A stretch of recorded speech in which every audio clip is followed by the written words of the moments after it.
কাছাড় জেলার জনস্বাস্থ্য ও স্যানিটেশন উদ্যোগের অগ্রগতি পর্যালোচনা করতে গত শনিবার জেলা আয়ুক্তের কার্যালয়ের নতুন সভাকক্ষে একটি গুরুত্বপূর্ণ বৈঠক অনুষ্ঠিত হয়। জেলা আয়ুক্ত মৃদুল যাদবের সভাপতিত্বে আয়োজিত এই বৈঠকের মূল লক্ষ্য ছিল জনস্বাস্থ্য প্রকৌশল প্ল্যান্টগুলির কার্যক্রম বিশ্লেষণ এবং স্বচ্ছ ভারত মিশন গ্রামীণের কার্যক্রমের মূল্যায়ন। বৈঠকে উপস্থিত ছিলেন কাছাড় জেলা পরিষদের মুখ্য কার্যনির্বাহী আধিকারিক প্রণব কুমার বরা, অতিরিক্ত জেলা আয়ুক্ত ডক্টর ধ্রুবজ্যোতি হাজারিকা সহ বহু বিশিষ্ট ব্যক্তিবর্গ। বৈঠকে শিলচর পিএইচই বিভাগ এবং তাদের কর্মকাণ্ডের বিস্তারিত প্রতিবেদন উপস্থাপনা করা হয়। এছাড়াও বিদ্যুৎ সংযোগ সংক্রান্ত সমস্যাগুলি এবং পঞ্চায়েত ও গ্রামোন্নয়ন বিভাগের প্রতিনিধিদের সঙ্গে বিশদে আলোচনা করা হয়।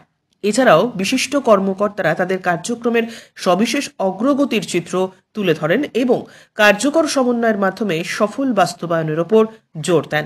বৈঠক শেষে জেলা আয়ুক্ত মৃদুল যাদব উপস্থিত আধিকারিকদের উদ্যোগের ভূয়সী প্রশংসা করেন এবং কাছাড় জেলার জনস্বাস্থ্য ও স্যানিটেশন ব্যবস্থার উন্নয়নে সকলকে একসঙ্গে কাজ করার আহ্বান জানান।